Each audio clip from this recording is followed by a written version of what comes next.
was so hard and cold, froze 10 feet beneath the ground. Don't murder me, I beg of you, don't murder me. Please don't murder me. I sat down to my supper, 'twas a bottle of red whiskey. I said my prayers and went to bed, that's the last they saw of me. Don't murder me, I beg of you, don't murder me. Please don't murder me. When I awoke, the die 600 pounds of sin was grinning at my window. All I said was, come on in, don't murder me. Bigger, you don't murder me. Please don't murder me. The wolf came in, I got my cards. We sat down for a game. I cut my deck to the queen of spades, but the cards were all the same. Don't murder me.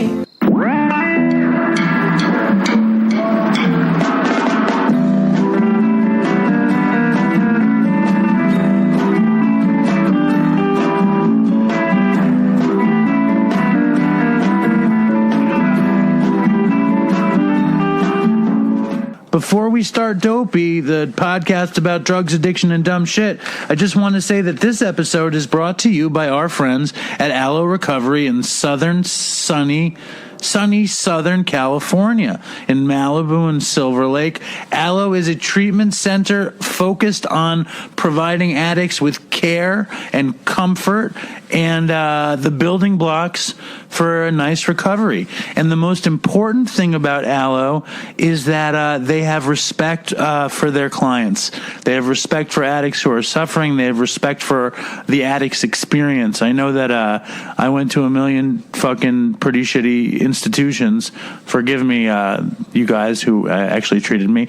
But Aloe sounds much better than you. Not only do they treat you with respect, they have fucking amazing amenities like sound bath meditation and surfing and equine therapy.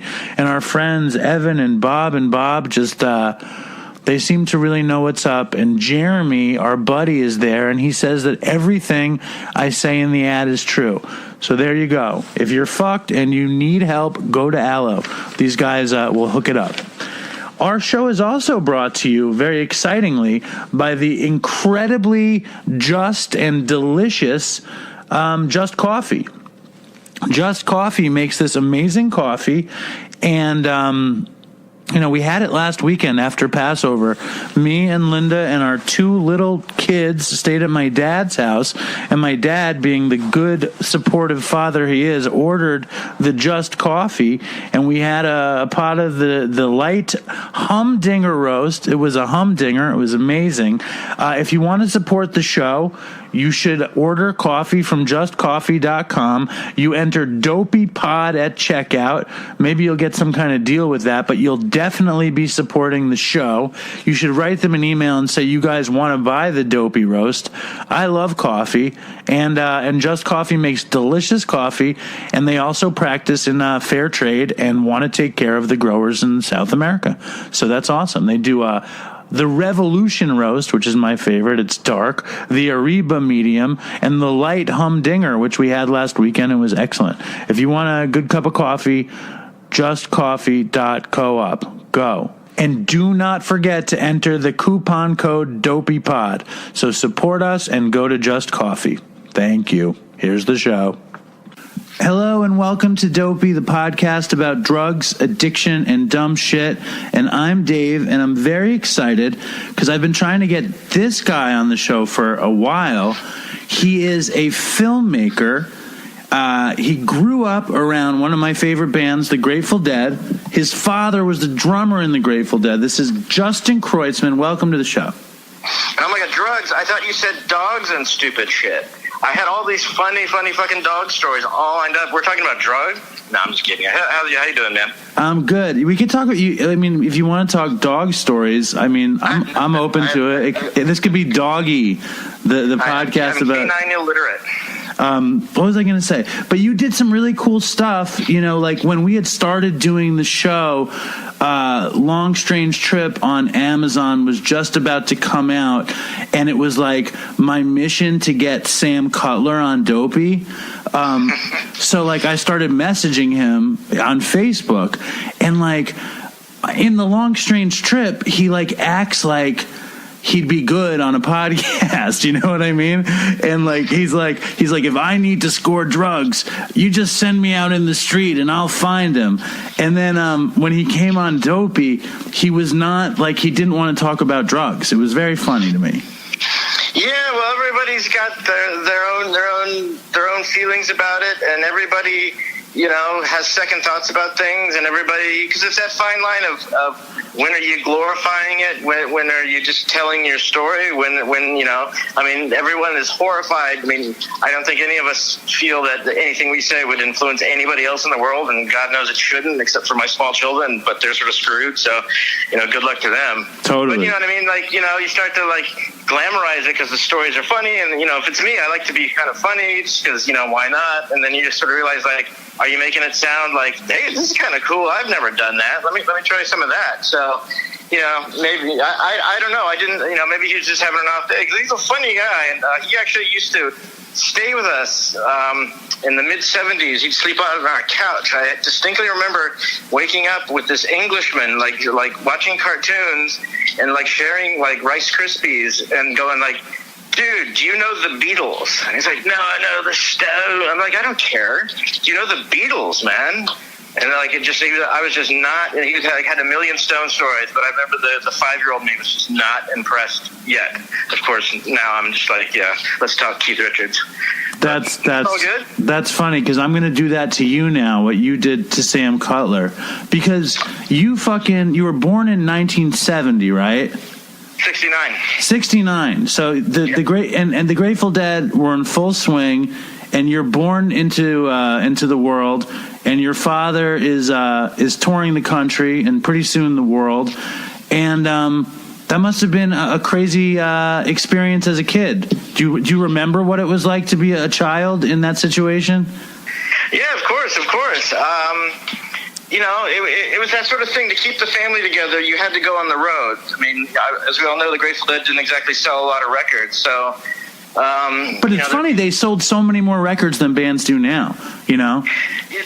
True. But I mean, there was a record business then, and there isn't one now. So it's just a different world. And what's funny is they're probably selling more records now since '95 than they did, maybe since Touch of Grey, just because that's all you can get of that band, of course. But yeah, no, I remember those days, and it was always sad. And it's just like anybody whose father works.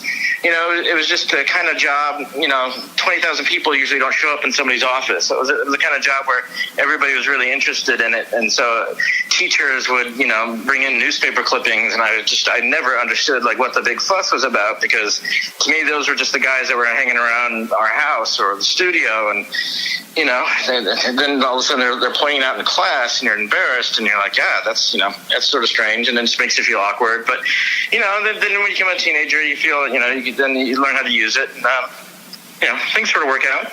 I read your dad's book, and I really liked it, and I was just like perusing through it again, and of course I looked in the index under Justin, and he says that when you were a teenager, you would tour with the band, and you would basically be a rock star, and you'd have your own room, and you'd get into all sorts of trouble with the other Grateful kids. And is that true? Oh, fuck yeah. I mean, wouldn't you? I mean, I'd be dead. If I was you, I think I would be dead. Had no function I had no responsibility, job requirement. I didn't need to be anywhere, do anything. All I had to do was make it to the plane by the end of the show. You know what I mean? And I was a fucking teenager. So, some tours I was working, but like I wasn't, usually I wasn't working on the tour. I'd be out there to film something, but some tours, it was just me and him, just sort of like to keep him company. And so, yeah, I mean, thank God the band just blindly picked up a lot of expenses because, I was always amazed. It never got, no matter what happened in the Kreutzmann room, it never got brought up to me later. So I don't think he really, I don't think he got hit with the bills because I never heard about it from Dad. Well, do you remember, like, at what age were you, like 14, 15, on your own, on the thing, on the road? Like, do you remember, like, when you became kind of a free teenager where you can make decisions and you can have sex and you can do drugs and you're, like, not a child, but you're sort of, I guess the word is adolescent. Is that the word? Well, that's one word for it. I mean, we were always it's the Grateful Dead. So when you're always, we were always all kind of free. And I'm speaking the royal we of all the other kids that were, there was a generation before me, which was my older half-sister and Sunshine Kesey and those people. And then there's like my generation, which is like Annabelle and, different Garcias. And so my generation of kids, it's basically, if you didn't get hurt and or caught, you could get away with just about anything. That being said, unfortunately, there was some bad instances where kids would, sneak into people's stuff and they would do what they maybe thought was coke, but it turned out to be LSD. And then you just, you realize the kids probably just snorted how many thousands of micro whatevers of acid and was freaking out, and they had to call the ambulances. So I mean, there's some really horrific moments. Right. And what was that? How was that like a usual tour thing? It's like, Sunshine hit the acid instead of the blow. No. That was the experience I'm thinking of was definitely didn't happen a lot, and it was the kind of thing. It was like some friend of the band had brought something and it was in their bag, and so that's why the kid thought he could sort of get away with it because it wasn't anybody in the family, and he didn't know what he was doing. And I think we were all like 8 or 9 at the time, and it was really dramatic because while you're waiting for the ambulance, you hear the kids screaming, and it's like after the gig, so all the band is still there, so everybody's like, as you can imagine, it's really uncomfortable. No, fortunately that didn't happen a lot. That was a particularly horrific version of so it's like people, when in the 50s when people would sneak cigarette butts out of the ashtray after their parents would have cocktail parties. It's kind of the Grateful Dead equivalent to that. Sure. If you go to a 12-step meeting, all you hear about are people like sneaking the end of their parents' drinks and like, and that was the beginning. And it's like, I can't even imagine the stories you would get on the road with the Dead. And I think that's another interesting thing because I talked to you a bit last night, and just hearing you talk, you definitely have your shit together. You don't have the addict gene, I don't think, right? Or oh, fuck no, totally wrong. I just have my shit together now. You should have met me when I was a fucking teenager. No. I fully believe in the addict gene, and I believe that's passed down because my grandmother was an alcoholic on my dad's side, and it was the behavioral patterns you can really trace, and you can see in my own family through now 3 generations, and I'm hoping to put a stop to it. I think this is just my personal BS. I'm not saying like I'm some learned, recovery expert or trained psychologist or anything like that. To me, it's just like 50-50. I think you're sort of prone to it by your genes, but then also like your upbringing. So if it's like around you all the time, obviously, and if that's all you see, and if that's what people are doing all the time, people that are supposed to be sort of parental figures, it's a real fine line to be told, no, you shouldn't do something when you just saw everybody else doing it. It's the age-old story. And so I think the combination of having, a genetic disposition to be that way anyway, and having, the influences of just seeing it's just a deadly combination. And I've seen a lot of people like just completely not go down that path too. So, I mean, like I don't think I've ever seen Annabelle Garcia drunk in her life. You know what I mean? Ever.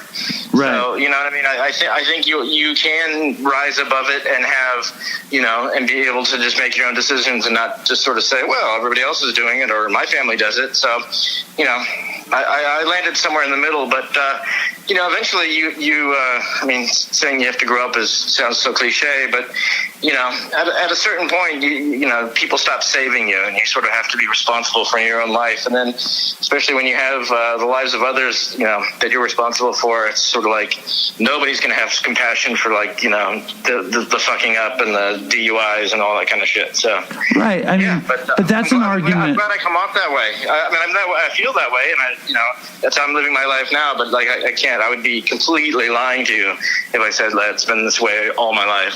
Right, and you're not in a program of recovery, right?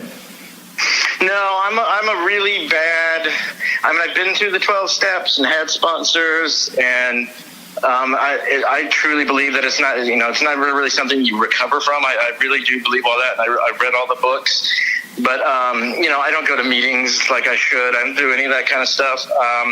I'm funny enough, I'm really supportive when somebody seems to be having a tough time and they need like a buddy. Like, I love being that guy, like to go to a meeting, because then you feel really good about yourself, and, you feel like you're helping somebody out. And I know that's, one of the promises, giving back and all that sort of stuff. And I do enjoy that. And I don't know if it's just my own ego feeling really good about myself, or that you feel like you're helping somebody, like I said. But, that just happened the other day, and it's just somebody just wanted company to go to a meeting. I was like, yeah, let's do it. I don't feel, it feels that going to meetings feels very comfortable to me. Justin, are you sober? I am. How long have you been sober? I've been sober 6 years. Wow, I had no idea. That's amazing. Yeah. I actually got sober a little before that, but I had an operation, and it was one of those sort of things where they're like, okay, well, there's no way that you can, like, you're going to have to take something to just deal with that. And I was like, you're right. And then, like, when I went back for the third refill, I was like, I think I'm doing this just to get high. This doesn't feel like it's just working for me. So I had to be honest with myself and give myself a new date. So, well, tell me about what was the thing that led to your initial sobriety. It was getting to an age where your parents have helped you, enough times, and your grandparents, and everybody's like throwing out the limb of like the expensive rehabs, and the if you just stay sober, we'll get you this. And it was always, everything was, it's like dealing with a small child. Everything was a reward system. And I'd always fail, and I would always fail. And then eventually I just got old enough where they're just like, you know what, you're going to either have to do this or not do this, but we're not going to like save you anymore. And you know what? I did it, and then funny enough, I like a year into my sobriety, I got a call, and Pete Townsend's like, "Oh, do you want to come work for me?" And I was like, "There's no way I'm gonna fuck up in front of him." Right. So like, then I worked for him for 2 years, and like, he has a really strong program. So it was just, that was like an awesome way to go through 2 years without even noticing. So then you have 3 years, and then you just keep adding to it. Well, how did that happen? I mean, because I know your resume is pretty amazing, and you started shooting film when you were a little kid, right? When you were like 8 or 9, is that right? Yeah. Well, I got my first camera for the Christmas of 1977 because I've got the footage, and I got a Super 8 camera, a Star Wars lightsaber, and an Atari game system. So my fucking world was on fire. So you weren't shooting Scarlet Fire at Cornell, you were shooting Star Wars stuff in 77? Totally. I think, let's see, I need to have like Lemieux on speed dial. I believe Cornell was before Christmas of 77. It was 77, right? That's that famous May. Yeah. That's the one everybody talked about. Yeah. I never understood that, but I guess because people couldn't get it, or they didn't have the tape. I don't know. I mean, they're good shows. I've never actually listened to the whole thing, but I mean, I see what people mean. The beginning is really, really good. The beginning of Scarlet Begonias, the bass is really, really pumping. And way different than the usual thing.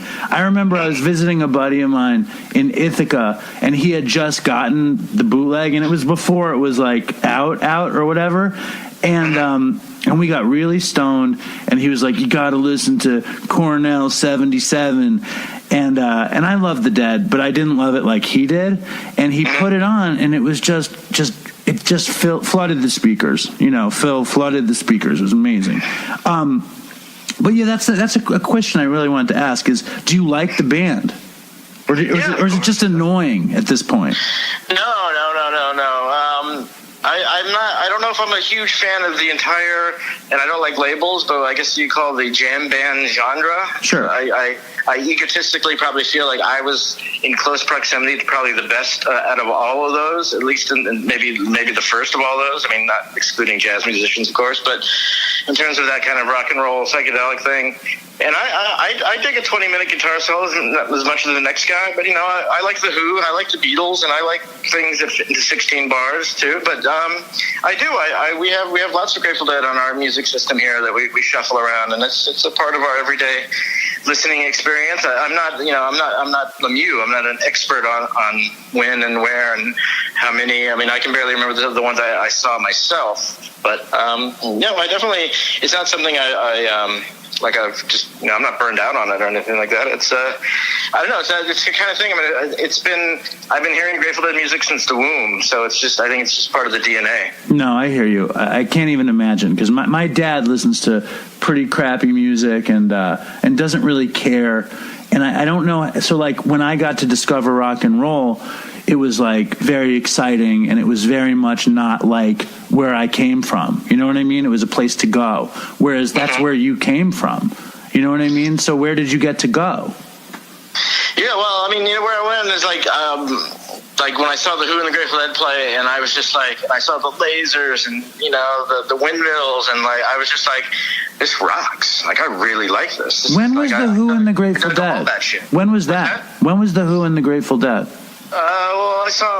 There was the two famous ones. Woodstock, they were on the same day. Monterey Pop, they played the Who. But you were in the womb. You were little. Yeah, but I saw them in '76 when they did A Day on the Green, and then we all went to Germany in '81 when they did Rock Palace. Right, and Pete Townsend sat in with the band. We're jumping around too much, though. It's my fault. I'm too excited about this stuff, so forgive me. Well, I want to get back. It's the beauty of editing.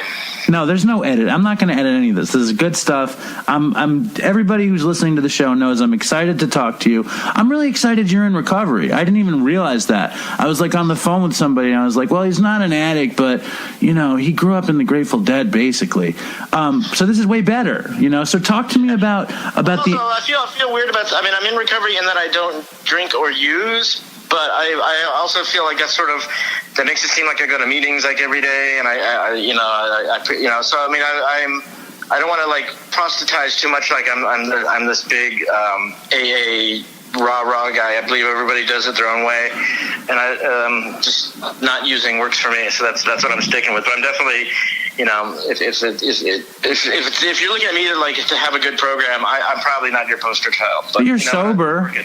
Yeah, so I mean, like, it works for me, but who am I to tell anybody else how to live their lives? So, what was the end of your run like? Like, what besides just disappointing people? Like, what were you doing?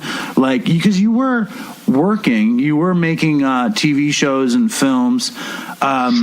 What was it like? Yeah, but I mean, it was like on the most minimal level. I really went through a period where had I been more on it, I definitely could have upped my game a little bit. And drinking is just not a good thing, and especially with my genes and is what it does. And it just doesn't. I'm one of those people, like, I really like to, when they talk about it like it's like an allergy. Like, it definitely, like, it just changes the mood, and it just, and there was nothing really dramatic. Like, I've never been to jail. I mean, still knock on wood. I've never, nothing like those kind of, like, you're going to be incarcerated for the rest of your life. There's nothing that dramatic. It was just that, so, I mean, you hear this 1,000 times. I was just sick and tired of it. And nobody was going to, like, make it easy on me. And that was really the difference. If I wanted this, I had to work for it. And then when you did it, you felt so, like, sort of good about it. And I honestly don't remember too many things. I mean, fortunately, I'm somebody who has a lot of friends. So, I mean, it's like, I was never the guy on the street. You know what I mean? I didn't have friends and couches. And so, I definitely, I may not have been hitting the bottom, but I could definitely, like, see it from where I was. It didn't look like it was going to be getting any better. Because, even eventually, like, you run out of those friends. We're just like, dude, you got to get off my fucking couch. Right. Not to mention, you saw your dad was at a bunch of little bottoms where he was just miserable. You saw Jerry at the worst, and you saw him die from it. So you saw real bottoms too, right? Yeah, and sort of like that. Death was always the final outcome. It never.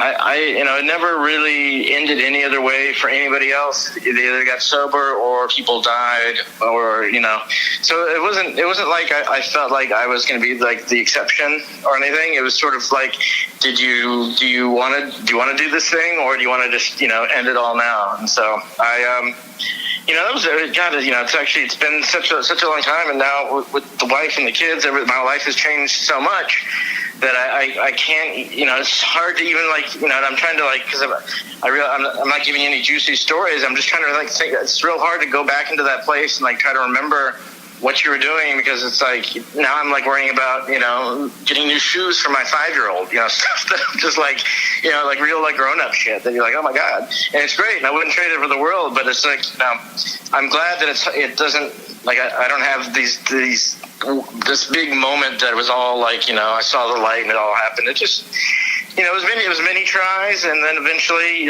it stuck, and it was like when I quit smoking. Everyone had built it up as being the most impossible thing ever, and fortunately I just quit, and I was just oh my God, So you just once you sort of surprise yourself, it's kind of amazing. I know what you mean. I quit smoking 2 summers ago, and I expected it to be just way harder than it was. I expected to go into full-drawn opiate withdrawal from just stopping smoking. You know what I mean? And I was ready to climb the walls and be needing to be chained to the bed, so I didn't sneak out to 7-Eleven. I just and again, it was also the thing. I was starting a family, so it was. The opportunity window really closed, because nobody wants their baby to smell like cigarette smoke from your hands, and just so it was the perfect. That was, and also compared to everything else, that was relatively easy. I was just sort of it doesn't get you high. There's it makes you smell bad. You can smell the minute you get in an elevator that somebody's been in a smoker. You're oh my God, that was me for all that time. So totally. I pleasantly can avoid those situations. Were you a stoner too, or no? No, I never was for some reason. I don't know why. It probably would have done much better for me if I could have gone down that path, because God knows that would have been the easiest thing to do. It was probably the best payoffs in the world that I grew up in. But yeah, I don't know why. Just everyone has smoked their fair share over the years, but it didn't.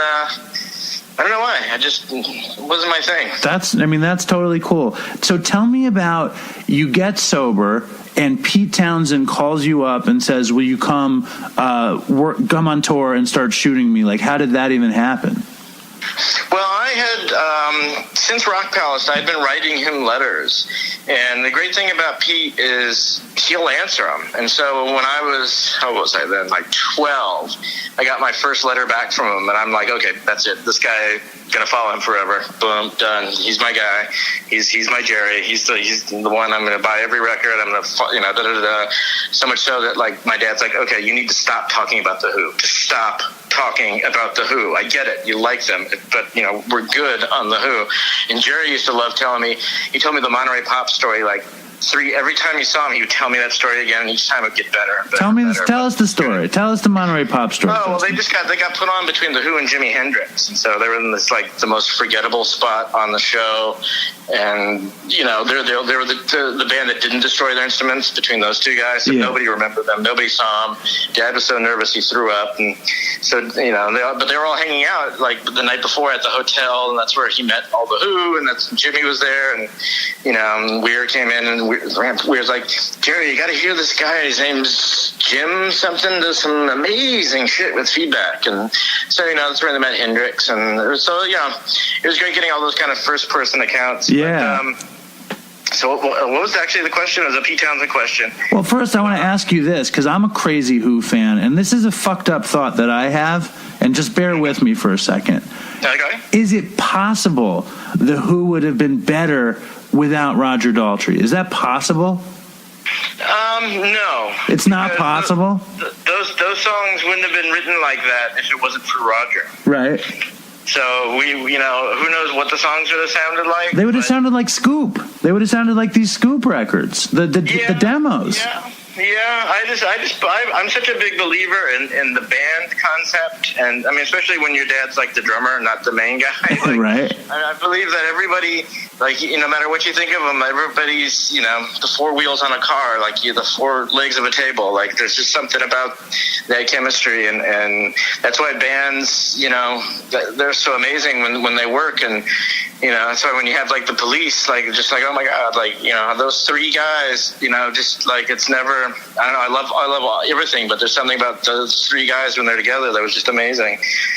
But there's something, it sounds like everything that I read, it seems like Pete fucking hated Roger.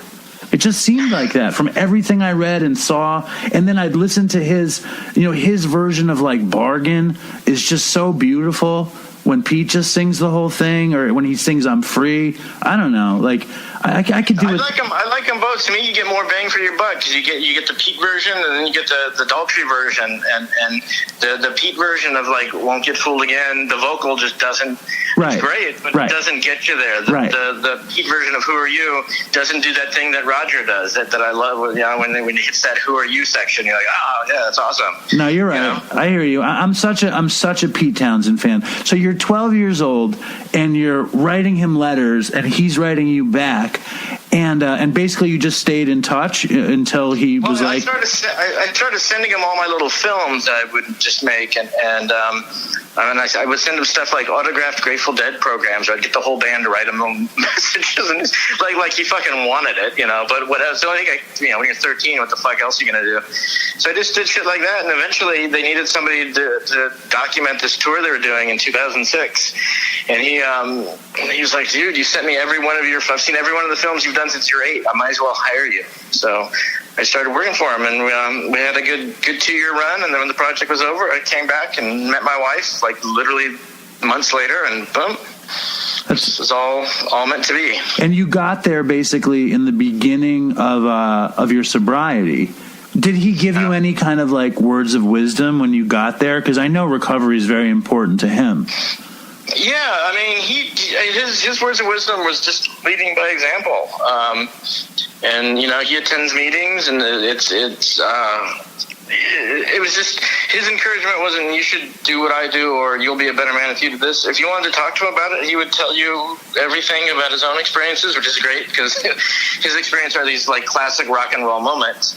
But you know what I mean? But if you know, not everybody who works for him is sober, and he doesn't have any, you know, as long as you're doing your job and it's not a thing, you know, he doesn't make you feel bad or have any issue with that either. So he's not a hypocrite about it.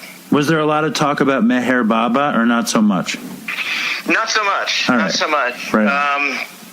Yeah, I mean, I think he's still a believer, but he definitely, I mean, I don't think we ever had one discussion about it, actually.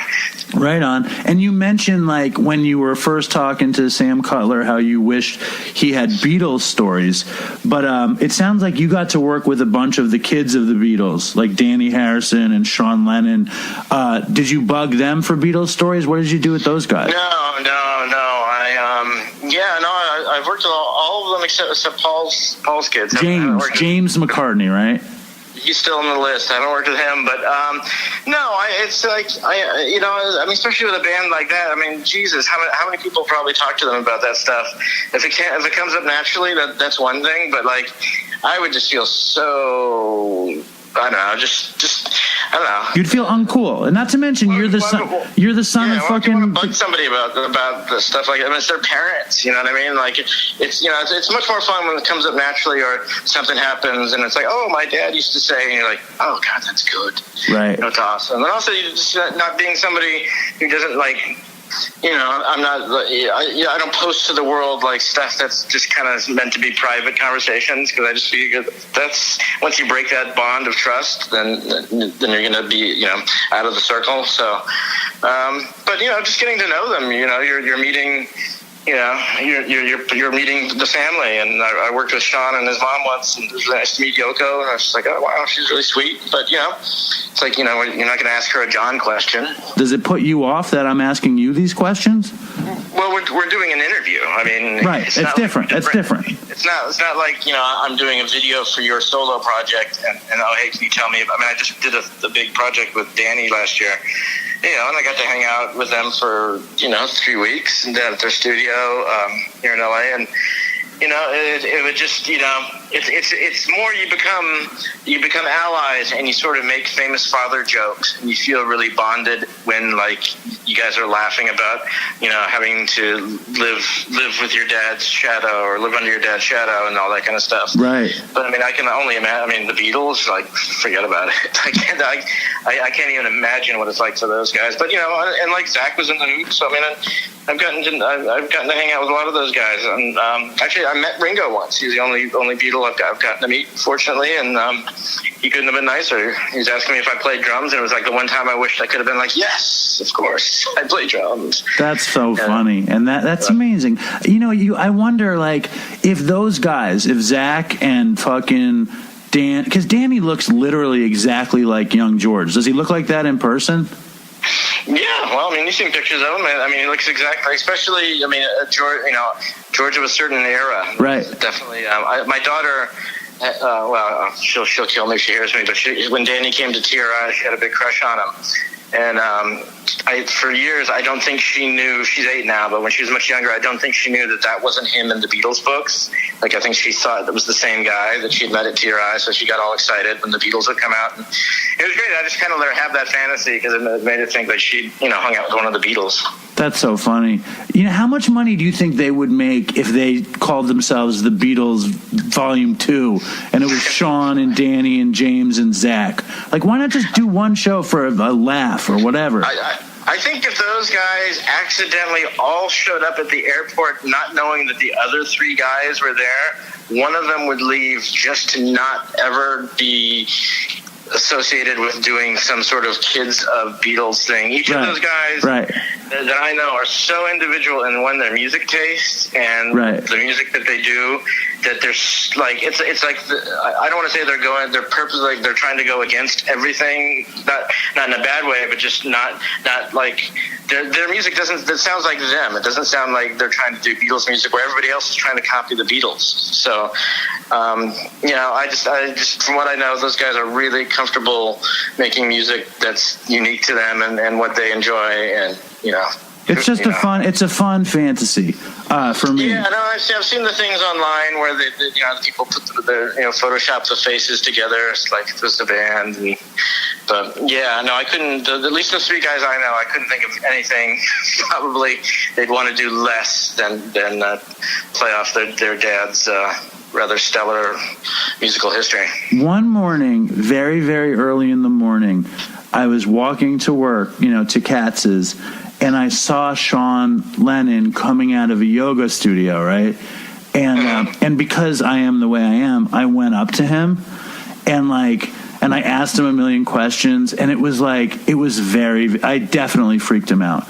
But you know, I couldn't help it. I had wanted to meet him, like, as a kid, and it was just like one of those things. You just had I'm going to change subjects now. This is my transition. You just had another fucking movie come out, and it won some festival in Jersey, right? In whatchamacallit, where the in Asbury Park, where Bruce Springsteen is from, and it's about the Doors. I don't know, why don't they just call that place Springsteen Park? Like, why even like kid around?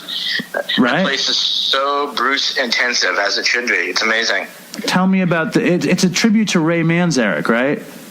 Yeah, well, it's sort of the classic Justin film project where, like, I'm sitting on my couch watching TV, and the manager of the Doors calls saying, "Can you film this gig that's in like 3 days?"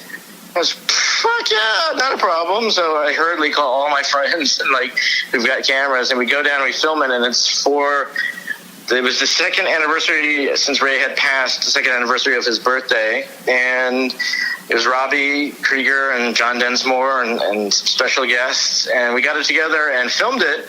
And then I'm not a big fan of, like, the people on stage for 2 hours just milling about. So I definitely, like, wanted to make a documentary. So I sort of snuck in a documentary on what was really just supposed to be a concert film, and the most amazing part is like I got access to all the Door Zone footage, so we put a lot of that stuff in there, and we premiered at the Asbury Park Film Festival, and John Densmore came out. I'm sure that people look online, they can see some pictures of it, and so that was a real honor, and we won the award, and now we're sort of seeing what's going to be a nice home for it, because it's all because Ray died of cancer, so everything is a benefit for Stand Up to Cancer, so they're trying to find something that will make the charity some money and all that kind of stuff. That's amazing. I can't wait to see it because I love that stuff. But before you go, you said you had a crazy story. Could you hit us with the Dopey before you go?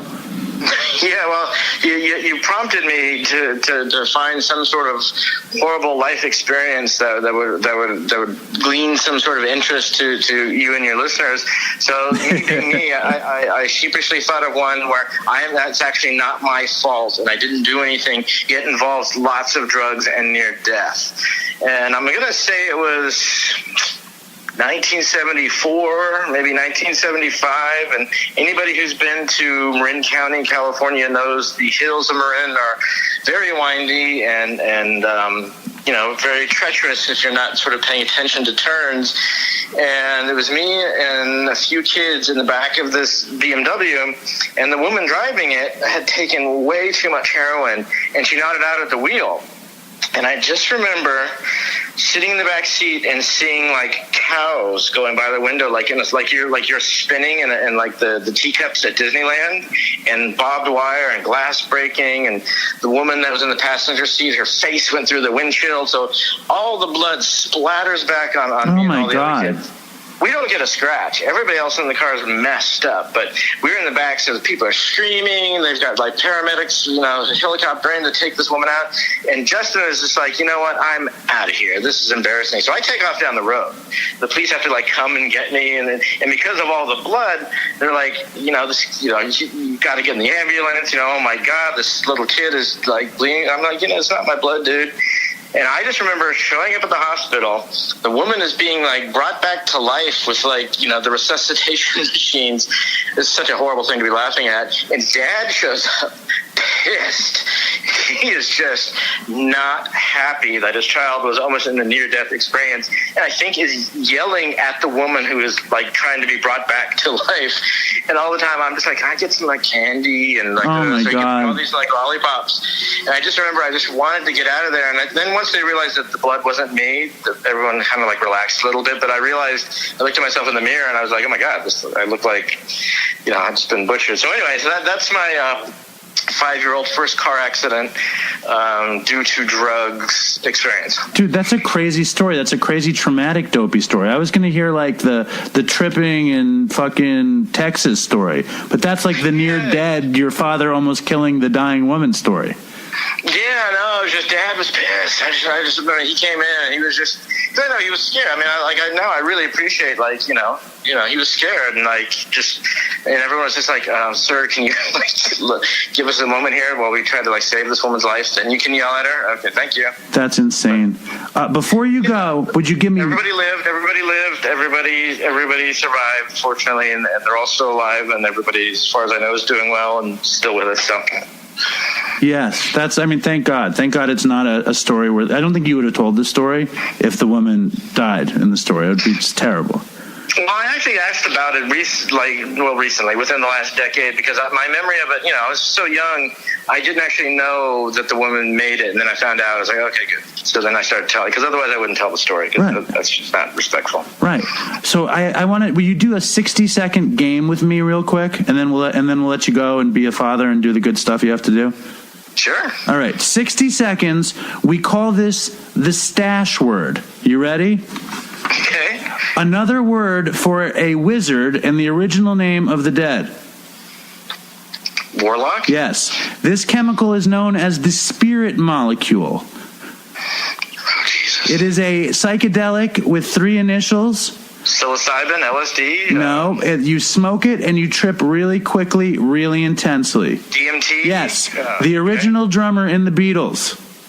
Pete Best? Yes. What candy did get thrown at the Beatles when they played that amazing show at Candlestick Park that your dad and Jerry and the boys went to? Jelly beans. Yes. Sober group associated with the Grateful Dead. Wharf Rat. Yes. Who was the New York City yippie Jewish activist that Pete Townsend kicked in the face at Woodstock? Abby Hoffman. Yes. Which classical composer did Jerry Garcia wake up saying he was not? Beethoven. Correct. Over-the-counter cheapo version of nitrous oxide. Whippets. Yes.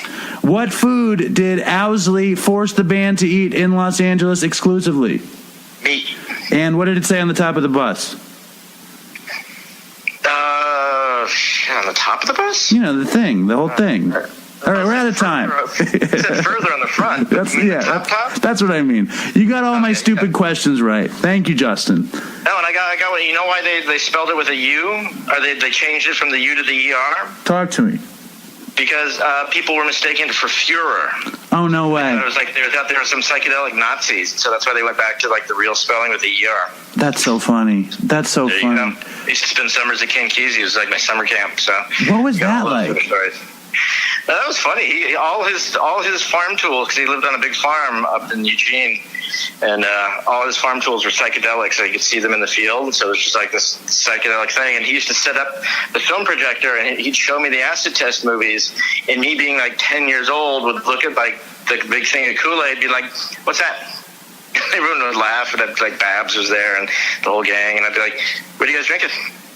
like totally straight-faced, honest, had no, I don't fucking know what they're, just looked like Kool-Aid to me. Oh, what? Everyone laughed, and yeah, but the great part was I would take his books at night, read them, so I'd be reading like Cuckoo's Nest, and then when we came down for breakfast, I'd get to ask him about the book, like, so what's with the Indian? Like, what's with that? And so I was like getting like like having like the best literary teacher, for That's summer camp. amazing.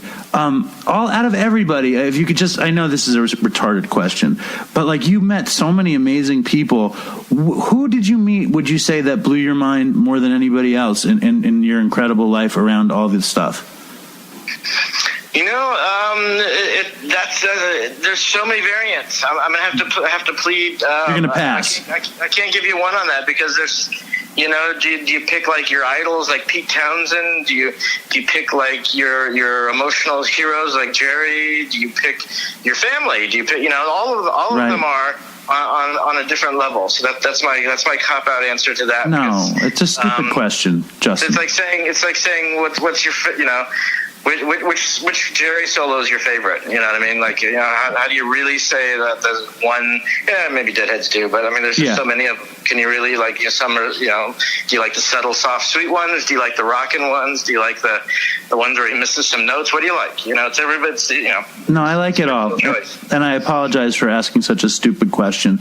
And not a problem. And I also want to tell you that I really loved your Bob Weir movie on Netflix, and I loved it. I thought it was just so great, and I really loved Long Strange Trip. It was just something that made my life so much better when it came out, and I just want to thank you for your work. It's fucking great.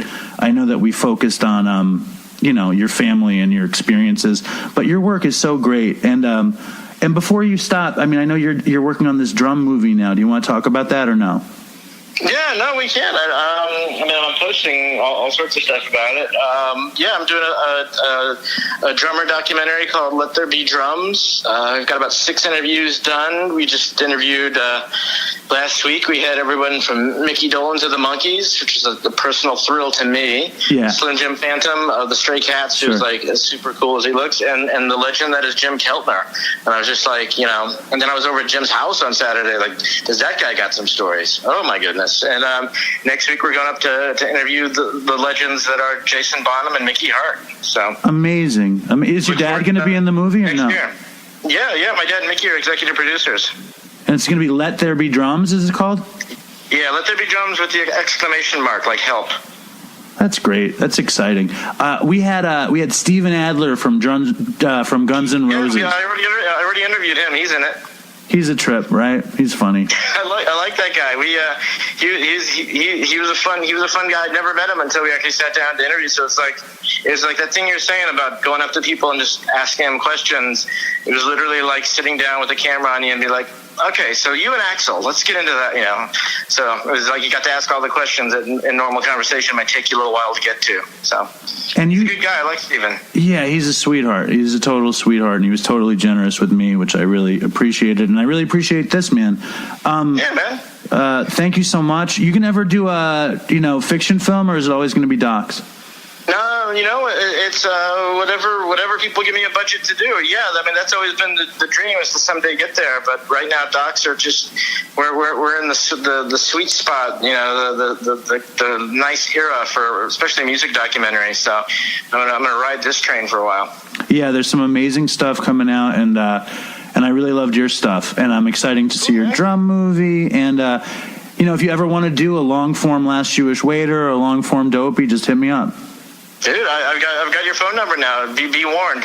All right, Justin. Thank you so much, man. I really appreciate your time. All right, buddy. Take it easy. Have a good one. All right. Bye. Bye-bye. So that's a big treat for me to get Justin Kreutzmann, acclaimed filmmaker and member of the Grateful Dead family, onto Dopey. There's a ton of people in my imagination that I just cannot wait to get on the show. And Justin was on that list, so we can scratch him off, and maybe he'll come on again. I didn't even know he was in recovery when we did it. So that was a nice little bit of coincidence, or a Todd shot, if you will.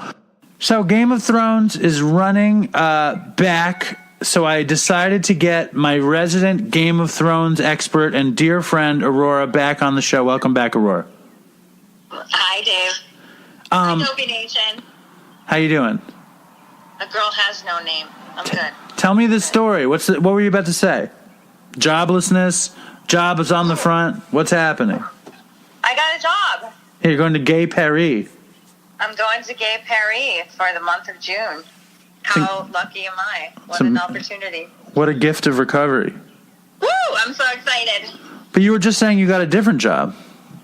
No, that's the job. I have the one job, and it starts at the end of May. And so I'm trying to fill, the next 3 or 4 weeks with another job if I can. So, I'm still hustling. I'm still looking. That's very exciting. But if it doesn't happen, that's okay. You think you're going to go to meetings in France?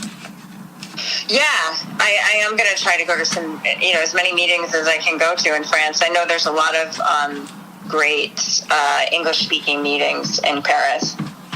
So, yeah, definitely. That is very exciting. Fun. It's always fun when you're traveling to go to meetings, I've never done it, so I don't know. I mean, I've really literally never done it. When I travel, I'm with the family, and there's never time for me to break away and go to a meeting. I never get to travel alone. So, but I can imagine it's an amazing adventure, because you get everything right there. You get a little community, you get people to interact with, you get fucked up stories, you get recovery, you get all of it. Yep. So, I'm very excited to have you back on the show, and I've been hearing a lot of people, or I've heard from one person who said that I should get a new co-host, to which I said, no, I'm not going to get a new co-host. I'm going to rotate old co-hosts, of which you are one. So what do you think? Do you think you're on too much? You think it's right about the right amount? I think it's right about the right amount. What an honor. I love being on. It's super fun. I love it. Why do you like being on the show? Because I like talking to you, and I like listening to the voicemails and reading the emails, and just kind of thinking about recovery and what we're going to talk about. But we talk anyway, and we talk about recovery, and we talk about addiction. I think you like being ensconced in the magic that is Dopey. I do like being ensconced in the magic. I like the anticipation of when you're going to release the episode, and just it's fun. I mean, not that I can listen to them after they air, but I listen to the ones I'm not on. So you listen to the ones you're not on, and you don't listen to the ones you're on. Yeah. So that's different. You used to just listen to the ones you were on. Yeah, it's changed. That's amazing. Changed. So lots of so other co-hosts who you guys should know or not know that are going to be on again. Amy Dresner will be back on. My beautiful pseudo wife Linda will be back on. DK is going to be back on. DK was amazing, Aurora. You didn't hear him. It's amazing. I can't wait to hear them. My friend Justin, Jim, these guys will be back on. If you guys have an opinion about potential co-hosts, write an email, dopeypodcast@gmail.com. What do you think about my rotating plan? I'm also thinking about doing a little bit more like Mark Maron-esque style of just doing it alone. What do you think about that? I think you should try it. Now, but first, I want to kick it off with this exciting Dopey email. It comes to us from Matthew. He sent it a few weeks ago, and I love this email, so I'm going to read it. He says, "Hey, Dave," or do you have this one on tap, or you want me to read it? Well, go ahead. All right. "Hey, Dave, I've really been meaning to write the podcast for a long time, but never got around to it until today, after I listened to the latest episode 182 with Dylan. His truck driver tale is my favorite drug story aside from yours and Chris's. I've been listening to Dopey since January 2018. I first discovered the podcast by searching for heroin in the podcast app, because I've always been interested in drugs and their effects. I was immediately captivated by you and Chris, and your playful, brotherly chemistry, crazy drug stories from you two and the Dopey Nation. When I listen to Dopey, I have a big smile on my face and feel like I'm hanging out with close friends. I've seriously never had so many belly laughs from a podcast." Aurora, you remember, do you know where that belly laughs comes from? No. It's funny. It's because Aaron used to say that I would get belly laughs when I shared at RFI. And then Chris one time went with me and Aaron to this meeting in Brooklyn when I spoke, and afterwards I said, "Oh, I got a lot of belly laughs," kind of just trying to make Aaron feel like a part of it. And after that, Chris would always say belly laughs on the show, which I think is funny. Aw. Anyway, I love that story. I've binged all the episodes besides the lost tapes chronologically and look forward to Saturday mornings for new content. The quality and popularity of Dopey has improved. How could the popularity improve with each passing episode? I'm a big fan of the longer format episodes and love to see the caliber of guests grow from Modi to household names like Jamie Lee Curtis, Mark Maron, and Dr. Drew. And of course, the great Justin Kreutzmann. Anyway, I just wanted to write to express my admiration and thanks for everything you do. You and Chris really helped me when I was going through tough times. I also want to mention that I live about 5 minutes from the Muddy Cup in Seattle and think of your story every time I pass by it. That was a coffee shop in Seattle that they banned me from. Fucking Muddy Cup. If you guys have Dopey stickers in Seattle, you should put some on the fucking Muddy Cup. Anyway, do you ever hear that story, Aurora? No. It was years ago when Robbie got married. I went out there, and every morning I would go use the bathroom at this coffee place, the Muddy Cup. And I think one time I went to use the bathroom before I bought the coffee, and they told me I couldn't do that. And I told them that they were fascists, and they told me I couldn't come back.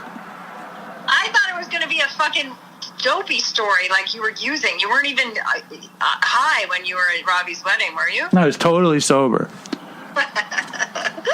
Even better. So I wrote a mean message to them on Facebook, and now I have this gigantic podcast to say, fuck you, Muddy Cup. I hate the Muddy Cup. I probably don't really hate them, but I think it's funny. Now, I love this email because I love that he asked me questions. You ready? All right, let's hear it. I have a few questions and don't know when the next time I'll have the opportunity to ask them. So here we go. Question number 1. When you were using, did you prefer black tar or East Coast powder, and why? Well, Matthew, thank you for the question. You like that, Aurora? I sound like a real pro, right? Yeah, you really do. Thank you. To be honest, I had no preference. I preferred whichever dope was stronger and cheaper and you got more for the money. So usually the black tar, you got more for the money, but the powder was stronger. I like them both. What can I say? And I know you never did heroin, Aurora, God bless you, so you don't have an opinion about that, right? Correct. Okay. Question number 2. And I think this is fitting because we had Justin Kreutzmann, son of Bill Kreutzmann, on this episode. He says, what are your thoughts on Dead & Company playing with John Mayer? Approve or disapprove? Now, Rory, you have any thoughts on this or no? I haven't. I mean, John Mayer, though, I disapprove. All right, I'm going to say this. I don't think Dead and Company are good. I love the Grateful Dead. And I think John Mayer, you know, the backstory behind it is like he heard Jerry play someplace and he had never listened, and then he got really into it, and then somehow he like hooked it up with Bob Weir that he was going to be the guitar player. And I have to say that John Mayer is handling the guitar parts with amazing grace. Like, this dude is playing it. He learned every fucking Jerry Garcia lick and he plays them incredibly well. However, having said that, Jerry Garcia was a guitar player, but he was also a great singer. And between John Mayer's cheesy fucking shit and Bob Weir's fucking terrible singing, it's like they're fucking fucked. And like, I live for Jerry Garcia's voice. He had the sweetest voice, and these guys just can't do it. And if you really want proof, if you guys are Dead fans and you have a different opinion, you know, that's fine. But go listen to the Grateful Dead play Mississippi Half Step, and then listen to Dead and Company do it, and try not to fucking rip your eyes out when you hear Bob Weir try to sing that song. It's terrible. Just terrible. All right. Question number 3. What's the status with the feud between the Dopey Nation and the Dope Sick Nation? Is there still beef? You know about this, Rory? Yeah. I will say that there will always be beef between the Dopey Nation and the Dope Sick Nation, because there has to be. They stole the fucking name.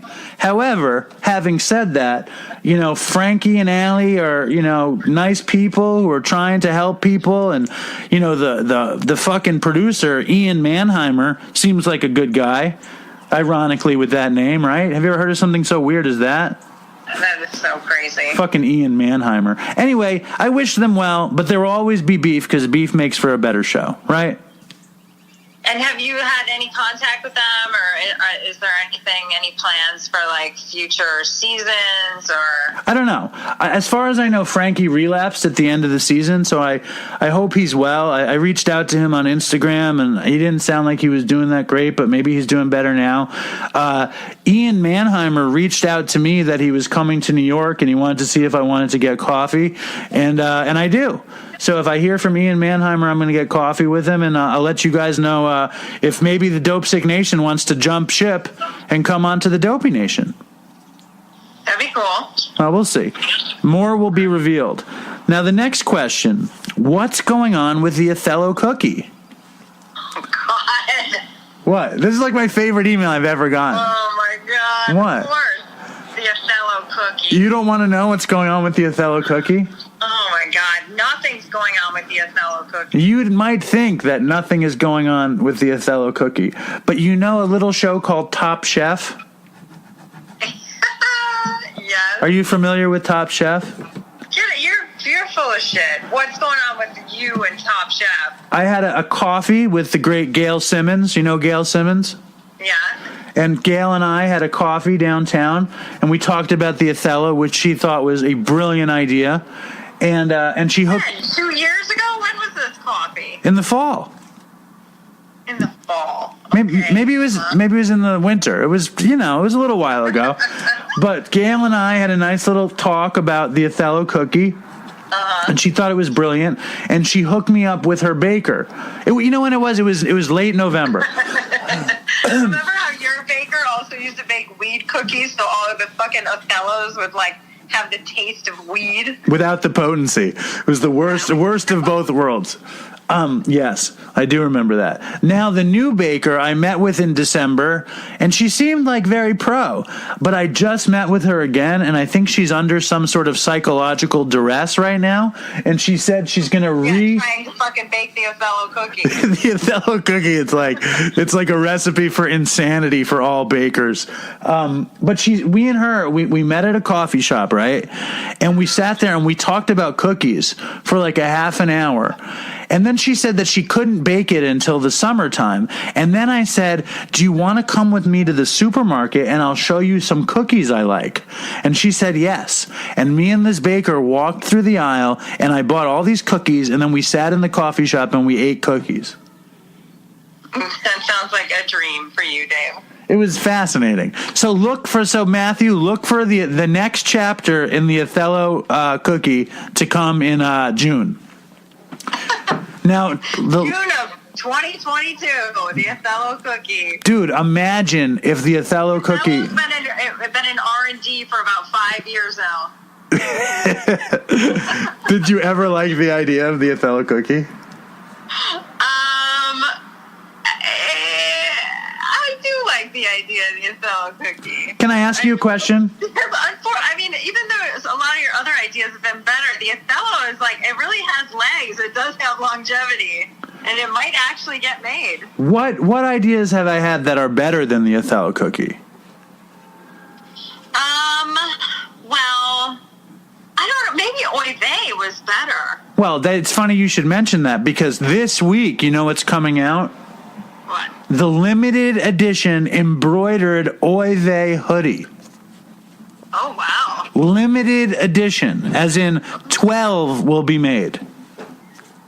Oh, snap. Do you want to be... Send me any Dopey stuff yet? Huh? No, I have not sent any Dopey stuff. And that's something else we have to talk about. Now, with the Othello cookie, though, for those who don't know, the Othello cookie is a two-sided black and white cookie that I developed at Aurora's Right about 5 years ago in my old apartment. And the trick of the cookie is, what was the trick about the cookie, Aurora? What was the tagline? It's black and white all over. Black and white. Jesus. Every bite. Aurora, say it like you mean it. You're driving me crazy. Black and white all over. We're talking about the Othello too long. No way. You can't talk about the Othello too long. It's black and white in every bite. It's the best thing that happened to cookies since milk. It is the thing that will make me a rich man one day. It will not be Dopey. It will be the Othello cookie. Wouldn't that be a twist? I'd love that. Anyway, then the last question on the list, thank God, is the guy, and he writes in parentheses, Tony Baloney, who took you and Chris out to lunch, still courting you. And the guy that took me and Chris out to lunch actually took me and Chris out to dinner, and his name was Randy. Tony Baloney was an old heroin dealer I used to deal with. So Randy's around. You know, Randy hates women guests on Dopey. Randy's a classic misogynist, which I kind of enjoy from Randy. Dave, who's that guy that we used to buy weed from? Remember, he would pick us up in his car and we would get weed from him? Where? In Chelsea. No recollection. Zero. Really? Zero. Fuck, I was counting on you. Well, there was a guy that used to work at Manny's Music, this deadhead named Todd, that would have the killest bud ever. And I remember him. I don't remember. I heard from another one of Todd's friends who I was friends with who told me about this place that we used to go in Chelsea called Andy's Auto Garage that sold crazy nuggets there, too. I don't remember a guy that picked me up in a car, but it sounds familiar.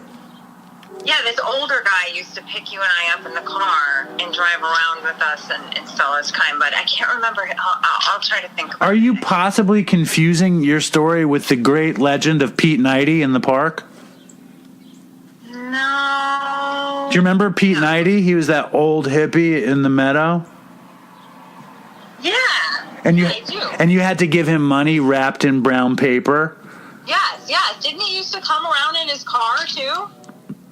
No, he never came around in his car. But he would always wear like a Vishnu tank top, and he was a dick.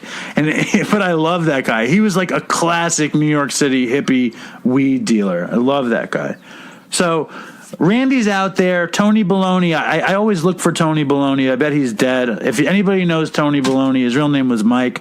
I wish him well. He sold me a lot of good heroin, but he was a good guy. What do you think about those questions? I think that you really love those questions. And I think that those questions made you super happy. Yeah, I love those questions. In fact, I'm thinking about starting a new segment on the show where people ask me questions. All right. Well, I was talking to my friend Brad, and Brad said we should do a new segment where people ask advice, and they write in for advice. So, Dopey Nation, if you guys want to write in... We don't give advice. You share your experience, strength, and hope. You don't give advice. We're not in the advice business. I'll give advice. You're an idiot. Don't give advice. I'll give you advice. Stop watching Game of Thrones. It's going to disappoint you. There's no way I'm quitting now. I'm just kidding. That was just a stupid joke. Winter is here, motherfucker. All right, so here we go. Okay. Fucking winter is here. Game of Thrones is on. We're in the end of the second episode. Aurora, my Game of Thrones expert, and we watched a lot of Game of Thrones together, did we not? Yeah, I think I got you into the show. You did like, not. No, I'm not watching this fucking show. No, not true. Oh, yes. No, it's not true. I can tell you. True. It's not true.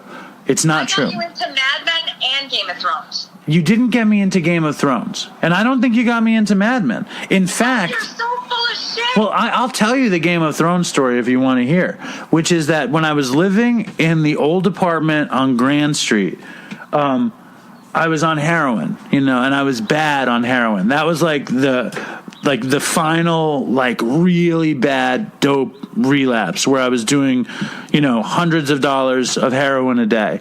And I was looking for a show to watch, and it was the first season of Game of Thrones.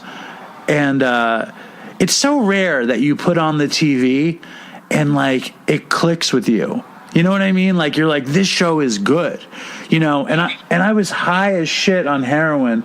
And I think I put on like I think it was the first episode of the first season with, Ned Stark and the dire wolf. And I was like, holy shit, this show. And I like to hate stuff. You know me. I love to hate stuff. I was like, holy shit, this show is pretty good. And I watched that season all fucked up on dope. So you did definitely, and you and I weren't even talking then. So you definitely did not turn me on to Game of Thrones. I definitely 100% turned you on to Mad Men. See, I think I'll refute that as well, and I'll say... No, you fought me so hard on Mad Men, and I was like, you've got to stick with it, and then you loved it and became obsessed with it, and then we started watching together, and we finished the series together. Okay, I'll give you Mad Men, but I can't give you Game of Thrones. I'll accept that. Okay, so here we are, last season of Game of thrones. Winter is here. Aurora, let's hear your opinions, but keep it. Don't go crazy with this. Okay. I think that this second episode was better than the first, and I think a lot of people are going to die in this third upcoming episode. I think that, we're going to lose Gendry, Arya's boyfriend. I think we're going to lose Jaime Lannister. I think Theon is going to die a martyr in the God's Wood trying to save Bran. Bran might even die. I think Bran is probably the Night King. First of all, I think that the only real prediction that I really can get behind is Gendry's death. The thing that's going to be great about Gendry's death is it's going to be fucking amazing to watch Arya kill everybody after Gendry dies. And I think that weapon that Gendry made for her is going to be badass. However, let's just deal with the negative aspects before we fucking go rah-rah crazy for this show. When you say that the second episode is better than the first, what would it take to make a worse episode than the first? Oh God, if there'd been more scenes like the one with Euron and Cersei, that would have been worse. Oh yeah, man. But they could have easily, there was the thing that makes Game of Thrones amazing is tension, heat, and consequences for your actions. Those are the three things. Correct or incorrect? I would say besides heat, also ice. Fire and ice, Dave. Fire and ice. Right. Blood, guts, depraved battles, but I think that by boxing all the characters into one place like Winterfell, you kill the possible dynamics for things to happen. You follow me? We needed that. We needed everybody to get together and kind of like, you know, Brienne getting knighted was a huge deal, you know, her being so totally in love with Jaime Lannister. And I think Jaime's going to die the next episode, you know? No way. Jaime's not going to know. Man that Brienne's ever loved, you know? That's not true. She loved Renly Baratheon. She loved him. True. She did, but romantically. She knew Renly was gay. Jaime, she, like, loves romantically. Do you think Jaime will have sex with her before he dies? No, but I think they will, you know, there'll be some kind of, like, affirmation of their love for each other. Like, Jaime will be dying and be like, Brienne, I love you. You don't think he's going to throw her a bone before the end? I don't think there's time, dude. Dude, there's no time. You don't think he's going to use his golden hand in some sort of untoward sex act with Brienne of Tarth? Dave, come on. Dopey's a family show. Is it? No. Well, what about Arya then? What about seeing young Arya be sexually active for the first time? Yeah, and then, you know, it wasn't, you know, I was just glad they had some fucking heat on the show. It made me very uncomfortable, and Homegirl did not look satisfied after. Wow, what was she was looking off, you know, what was she thinking about? She was thinking, I'm not going to go there. Never mind. I would think she was thinking that she likes girls. I always thought Arya liked girls, and that's probably why she was unsatisfied. But I do love Arya. I love Arya. Gendry I don't like him. Like I think that like Theon is you know, he's showing up, but like the thing about Theon is his detour into insanity as a Reek. He never really paid the consequences for getting his penis chopped off and losing his mind. Like, how does he have a mind now? How does he look so together? I think these are problems with the show. I mean, what is driving Theon is that he wants to make amends for turning on the Starks. And so he is ready to fucking die for them, for the cause. Like, that is going to be how he is, you know, vindicated.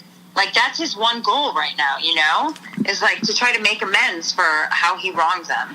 So he's going to go to the Godswood, and I think that's why I think he's going to die this week. All right, Dopey Nation, I need to be completely transparent.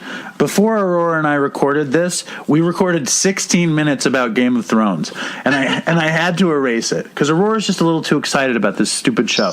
And I love Game of Thrones, but that first episode of this season is such garbage that I don't want to go any further than we just went. I think that's enough space. Dopey Nation, I want your... What about the weird Tormund origin story? The weird and funny scene? Well, I think Tormund is a funny character, but they shtick it up a little too much. I do not believe that he suckled at the teat of a giantess after he bedded her. Do you? I don't know, but I loved it. But I also kind of hate the shtick too. Like, there is a lot of shtick, like where kind of like the show is like making jokes now. That, you know, I think after so many seasons of a hit show, it tends to happen, and that for me sometimes I'm like, okay, it's got to end now. You know, it's like the show making fun of itself. Right. It's like it's. I think they call that Ouroboros, when the snake eats its own tail. The thing about it though is that what the show used to do is it had danger and death, heat, sex, betrayal. Consequences, and now it just has shtick all over the place. And it's like it used to have all that shit, and then it didn't have shtick. You know what I'm saying? Right. And it never had any shtick. Well, it had little bits of shtick that were incredibly satisfying.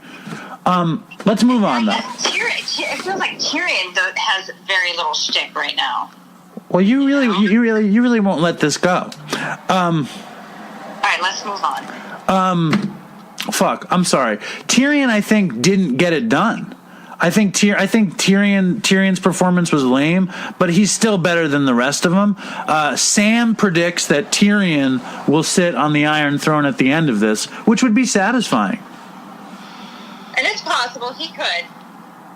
I seem to think, though, lately that Tyrion's going to... Maybe, I don't know. You think Tyrion's going to... You think everybody's going to die? I don't know. I could see Tyrion ending up there. I could see Sansa ending up there. It's not going to be Sansa. It's not going to be Sansa. It's going to be either Tyrion, Jon Snow, Daenerys, or... Dany. I'm just done with Dany. I'm like, she needs to die. Well, she's just gotten too full of herself. She needs to suffer. When she suffered on the show, she was great. Yeah, she's annoying right now. She's too full of herself. She needs to suffer. Let's move on. Fuck this Game of Thrones business. I'm going to play a Dopey voicemail. You're actually, Dopey Nation, if that was too much Game of Thrones, write us an email, dopeypodcast@gmail.com. Let's play a crazy Dopey story from Dylan. Okay. What's up, Dopey Nation? First time, long time. My name is Dylan. I'm from Long Island, New York, and I'm going to hit y'all with some Dopey. Like I said, I'm from Long Island, New York. Somewhere along the line, during my active addiction, I ended up in Mississippi. I am going to save you that story because Dave likes to keep it 5 to 7 minutes long.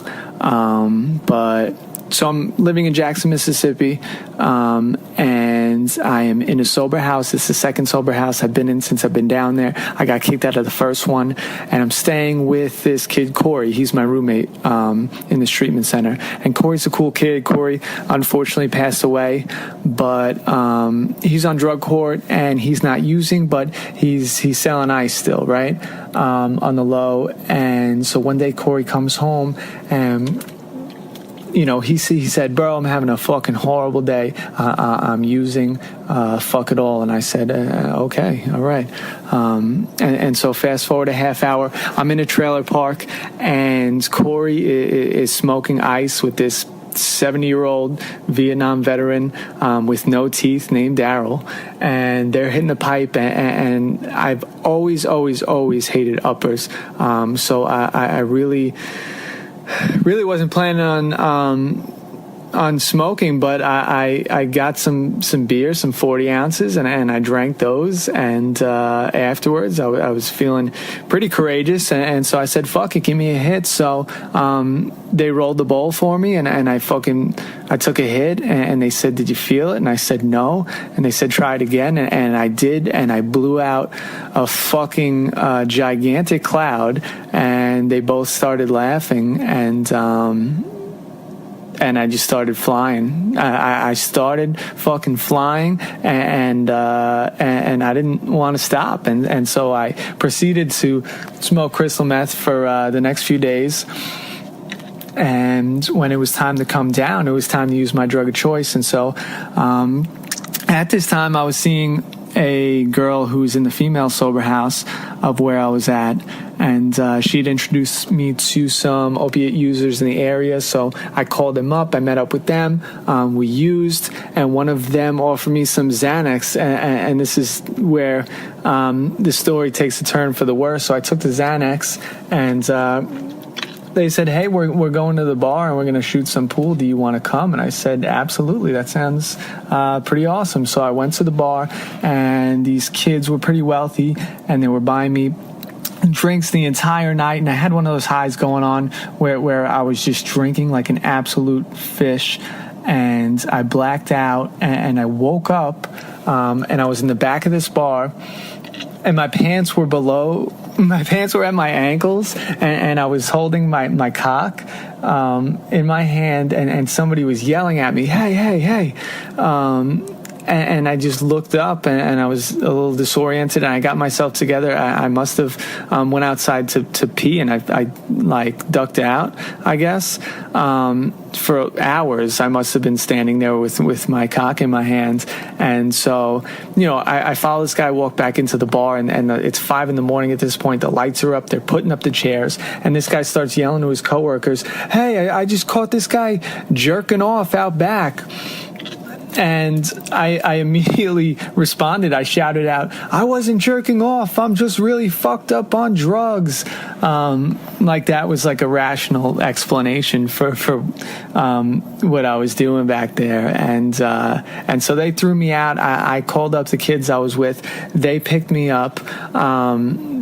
Basically the next thing I remember is going down on this girl for what seemed like hours, probably because I couldn't get my car card, and the girl I was seeing at the time was relentlessly calling our phones, probably because she knew that we were running around shooting drugs and fucking each other the entire night.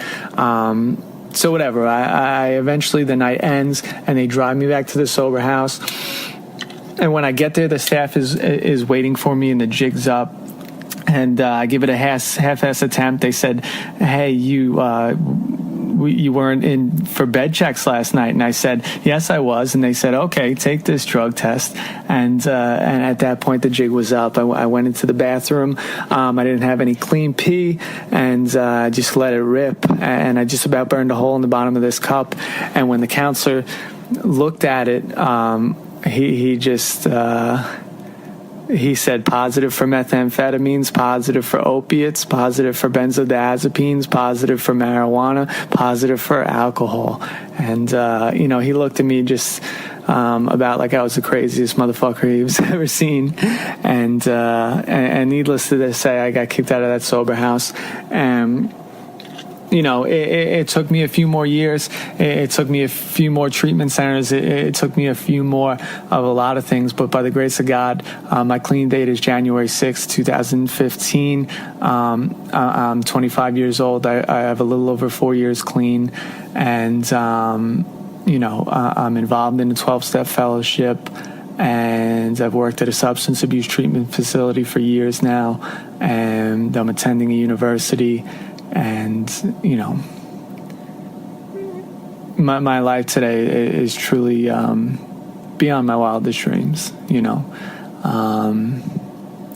that's all I got. Stay strong. Toodles.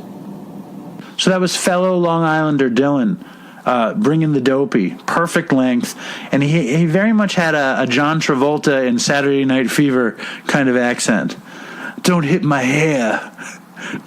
Why you hit my hair? No? You don't like my John? I like Dylan a lot because, I understand where he's from, and I just like that, he's sober now and works in recovery, and yeah. It made me feel happy and proud of him. It made me feel proud of him, that like I'm so proud of that person. I don't even know him. Well, right on.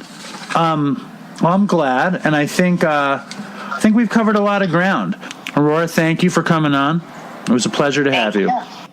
So that was Aurora, and now for the grand finale of the show, lots of people have been clamoring for his return to the show, which always baffles me. But here he is in all his glory, recovered from strep throat, my father, Alan. Welcome to the show. Yeah, right. Did you say clamoring? Is that what you said? Dad, there's some clamoring. You don't watch them clamor for you? I didn't notice all the clamoring. No, I must have missed that. But you certainly didn't have me on the show for a long, long time. I think you've been avoiding that. You were ill. You took ill. By the way, my voice is still bad. You hear that? It's not good. I was teaching today, and I had to have some of the students actually talk instead of me, which was a big help. Anyway, I have 7 things written down here. Hold on. Before we get to this, so you're saying you haven't noticed the clamoring for you on social media, first of all? No, I haven't noticed that. No. So how long has it been since you've been on the show, Dad? I have no idea. You haven't been keeping track? No, I have not been keeping. It's been a long time. I mean, 6, 7, 8, 9 weeks. I don't know, something like that. So Aurora was on tonight also. Aurora was on tonight. She was upset that she couldn't talk to you. Oh yeah, well that would have been. Yeah, your technology is still up the creek without a paddle. All right, we're gonna get to your criticisms in a second. I think Aurora said only like 3 times. Yeah. Well, what's the other thing you say? Me, I say, you know what I mean. That's the thing you don't like. Yeah, that's awful. You know what I mean? Yeah, that's awful. All right, so let's get to your 7 criticisms. Well, which one do you think we should do first? Well, I don't know any of them. So, Dad, why don't you just speak freely? You've been listening to the show for a long time. Did you listen to all the episodes before you started coming on? Yes, of course. That's not true. Well, I mean, no, yeah, of course I did. I must have. I listened. Are you kidding? Yes, I did. Yes. So the floor is yours, Dad. Say whatever you want to say. All right. We'll start off with that 1-star review. I forgot about that. I forgot about that. Well, that's that. Well, I think it's actually a young lady, Sarah, I think was her name. Did you read what it said? I didn't read it. I read it off the show, but I forgot. I should have talked about it with Aurora. She would have had a more contemporary and hip take on it than you. But let's get to that 1-star review. Hold on. Well, it's going to be from. Yeah, why don't you read it, Dad? I don't have. What do you mean? Okay, I'll read it. To read it. You should be more prepared, I think. I was just to give criticism. Here we go. Hold on. 1-star review. Blah blah blah. Oh, here we go. By New York City Sarah. So that's really painful because she comes from our. She lives in New York City. Yeah, wow. She's from our hometown. Here we go. I sometimes enjoy this podcast, but I'm often struck by the fact that it's mainly wealthy white men who are misogynistic at best. I can't recall ever hearing a story told by a racial minority, and I remember listening to just 2 by women. The men sharing have wealthy parents, one with a Manhattan apartment that we hear about in every single episode to fall back on. They undergo numerous stints in rehab that would bankrupt most American families. The problem is that there's just no self-awareness, maturity, or acknowledgement of the privilege that they are able to employ. Most of the guests would be in jail by now if they were black, some forever due to grotesque mandatory minimums, and yet Dopey is a joke about what white guys behaving badly can get away with. It might be helpful to be slightly less narcissistic and to recognize that recovery stories are more than those of white men with endless means. Yes. So where should I begin with this? Well, obviously, the fact that she's from New York City is giving her a false impression. Do you think, well, you would know better than most people, we're not a wealthy family. No, Dad. In terms of the scope, in terms of the scope of the universe, Dad, we are a wealthy family. We're not a wealthy family like Chris's family. And you, what you don't realize, I think, is that you came up in a very poor family. Your family growing up was very poor, but the family that you created with Mom for us was, ensconced in a very, very comfortable middle class. Let's just talk about what this young lady said. First of all, she thinks that this Manhattan apartment is a wealthy Manhattan apartment. Oh, God. Come on, the facts of the matter are is that you were brought up in a place that made teachers and policemen and firemen able to live in Manhattan. This place that we're living in is a... I'm not living there. You're living there. Well, of course, yeah. I'm living in a huge house on a hill because of my incredible waiter salary. Yeah, well, that's another story, that you don't even own that house, and that's... All right. Look, the woman is of course correct about the prejudice in the United States and the prejudice against minorities, etc. She doesn't acknowledge. She doesn't talk about prejudice. What she talks about minorities not having the same privilege that white people have. I know that you're enjoying to be on the show, but let me interject for a second.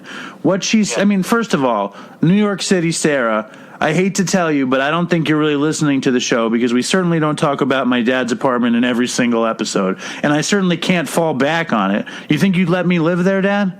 Maybe. Possibly. I doubt. The fact of the matter is that Chris and I did have...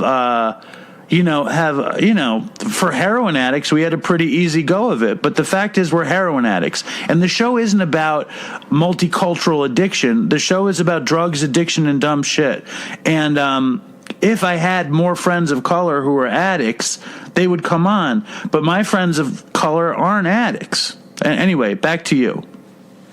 The point of the matter is that all of the wealth that Chris's family had, it did not do any good at the end. I mean, that's the bottom line of all this.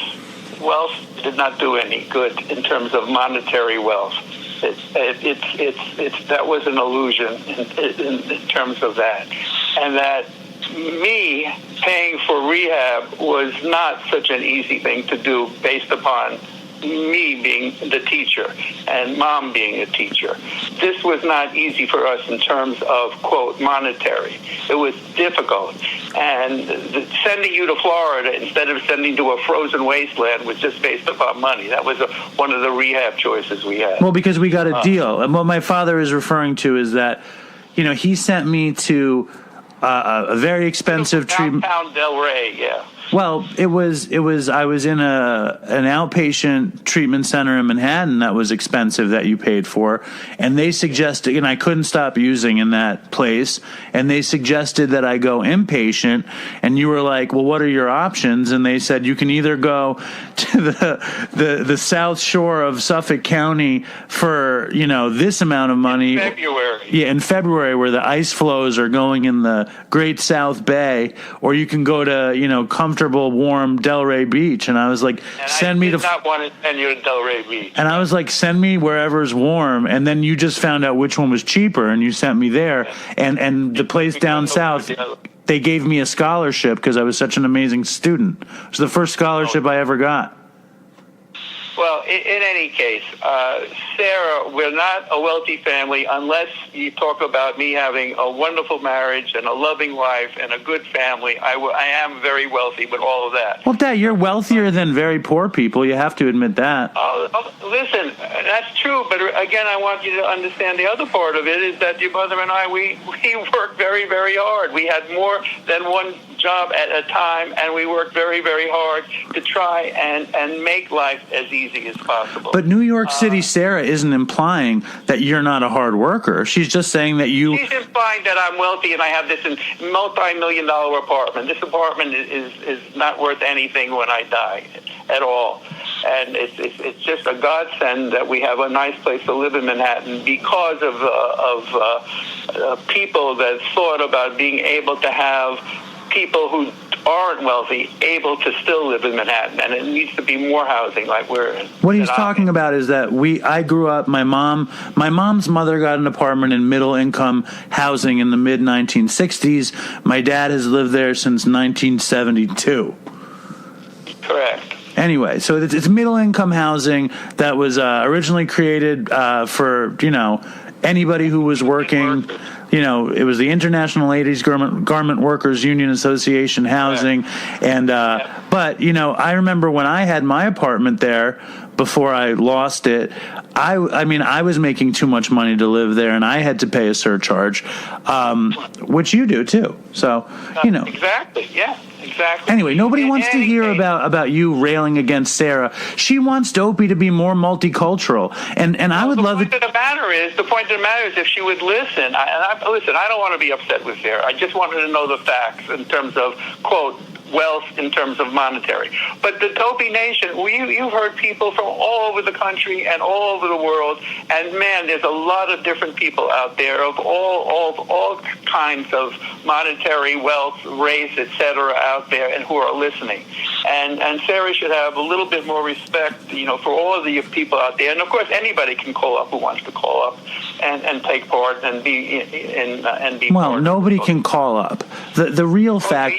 I'm not talking about calling up. Hold on. The fact of the matter is, I think the most important fact is that addiction doesn't discriminate, suffering doesn't discriminate, and recovery doesn't discriminate. And I don't discriminate. I just happen to not know people of color who are addicts for the most part.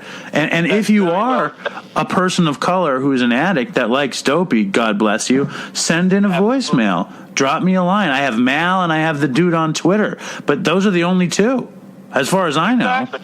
Yeah, exactly. And nowadays, I'm telling you, with this fentanyl stuff, everybody's at risk who is doing this stuff. It's just awful stuff. All right, let me keep going.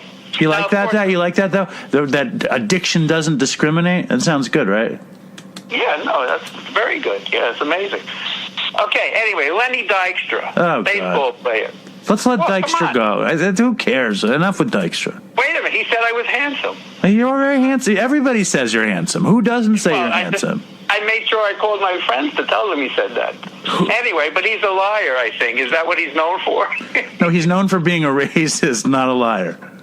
Oh. All right. Now, I want to get serious. There's another one. The episode where you had David Sheff on. Yes. Right? Uh-huh. So he was the father of... Nick Sheff.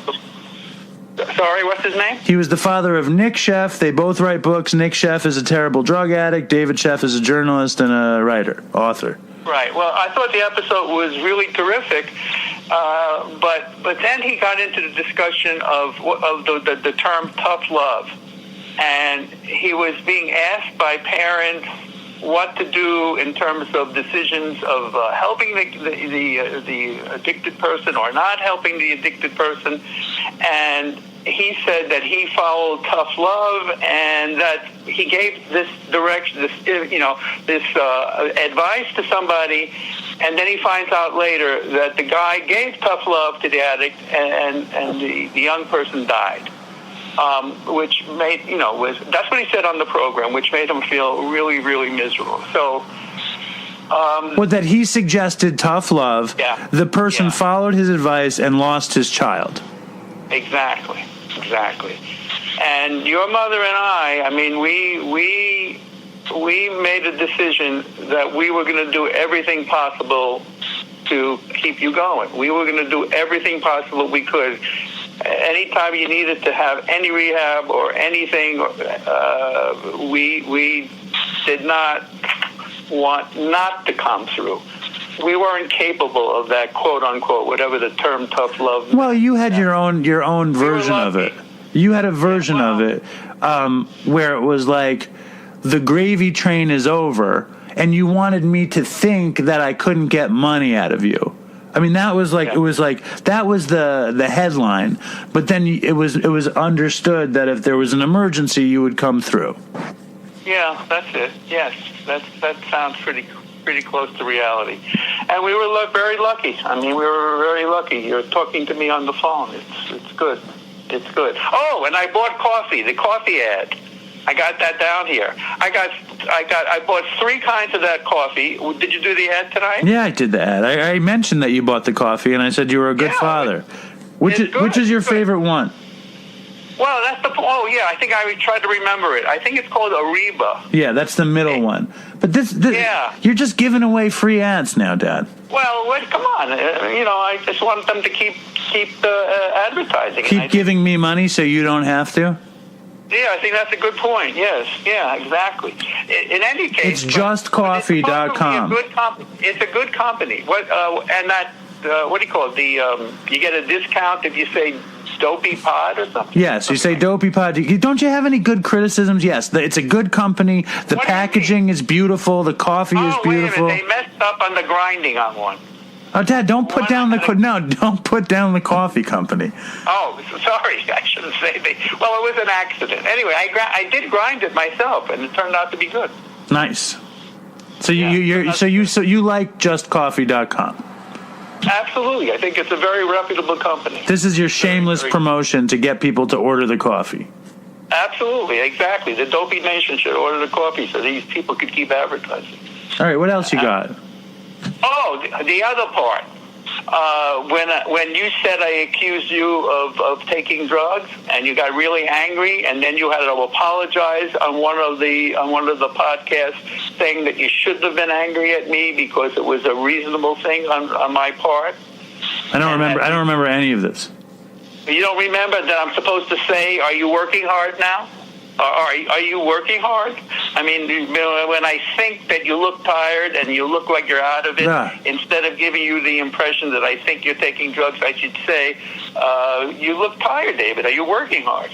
And that's supposed to shake you up to say, yeah, it's working. What are you trying to say here? Where are you going with this one? What I'm trying to say is that you sort of apologized to me on the podcast that you were so angry at me for accusing you when you know that that's exactly what Chris was doing and saying, of course he was right, and Chris was getting angry at you, and turns out... Yeah, but Chris wasn't working very hard. He was doing drugs. You know how hard I'm working. I know how hard you're working, but you look miserable. So. Well, that's because, hard work is a miserable thing. No, it's not. Hard work is good for you. It's very important. All right, so I don't hear a criticism here, but what's next? How many more we have looked at? I did the 1-star review. I did Lenny Dykstra. I did David Sheff. I did the coffee ad. I told you your technology needs to still improve, and you know what I mean. You shouldn't be saying it. And well, what did you think of the last couple episodes? What'd you like? What didn't you like? You're talking way back. What do you think? Well, I thought. Well, you've gotten some really beautiful reviews. I mean, I'm asking what you thought. I knew that the Dopey Nation was going to love Chris's sponsor because it was crazy. Oh, I thought his stories were just horrible. God. Yeah.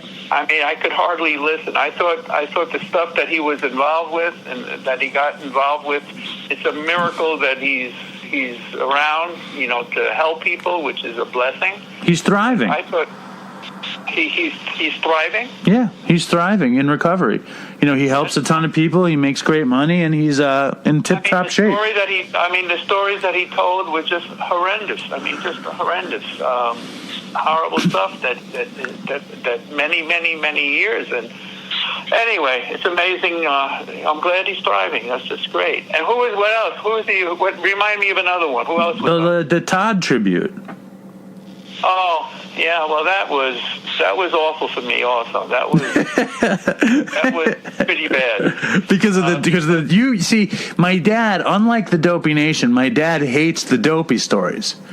So what do you like on the show? Well, you know what? That one was worse because it was your stories with Todd. Right. And with DK. Yeah. It was nice to hear DK, though, right? Yeah. And how is he doing? Is he okay? I don't think he's that great. He's all right. I think he has his own issues. But we'll get into that on a later episode of the show. Now it sounds like you're running out of steam yourself. Why don't you tell the Dopey Nation your terrible dinner, what you had for dinner? Wait a minute. I actually, you're not saying what a great cook I've become recently. That I've made chicken soup and I've made meatballs and I've made I made all sorts of great dishes that I've made, etc. But tonight you've made all sorts of great dishes that you've made. Well, tell them what you made tonight, Chef Alan. I didn't make anything. I had chips and hummus and salsa. And what else? What was the main course? Oh, a baked potato, a microwave potato. My dad, the lonely widower, with his microwave potato with chips and salsa. Somebody needs to save this guy. He's very handsome. Why don't you tell them what I made for the Passover Seder, which is my specialty? I don't remember. What did you make? Salt water.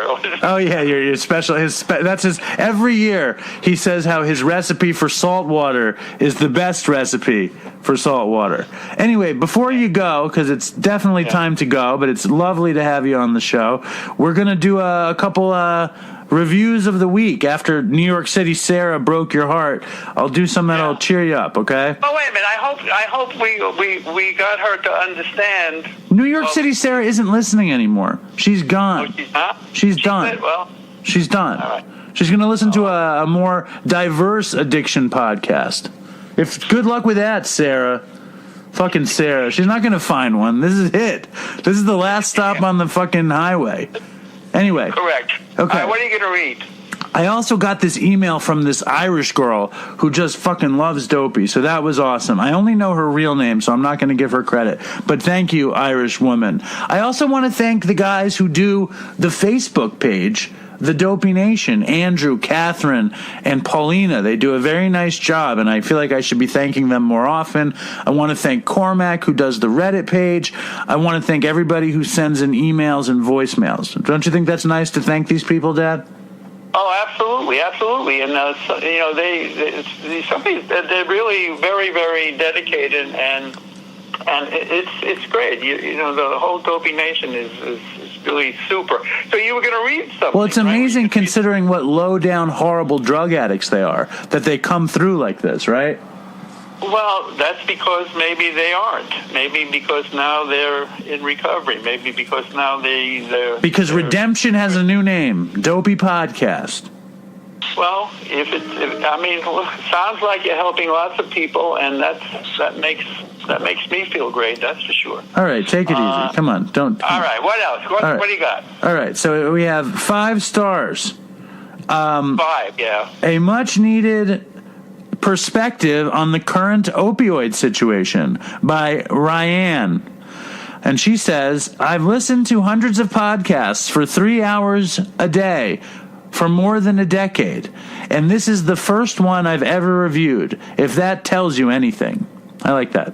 I think that's a nice review. Yeah, podcasts have been going on for over a decade. Yeah, that's what I was going to say. But I only heard of yours. All right, anyway. This is another one. Love by Karen Davis, RN. She writes, although I'm not afflicted, I have a child that is. I've had my own dopey experiences back in the day, so I do enjoy listening. You are doing a good job, Dave. Stay strong. I'm just going to read this one. I don't know. I'm just running through this. Here, I'm going to do this one. Hey, Dave, love you, man. I heard about this podcast from listening to This American Life, and I've been binging it in true addict fashion ever since. I just celebrated my 2nd year of clean time on April 16th. Dopey is irreverent, funny, smart, stupid, and profound.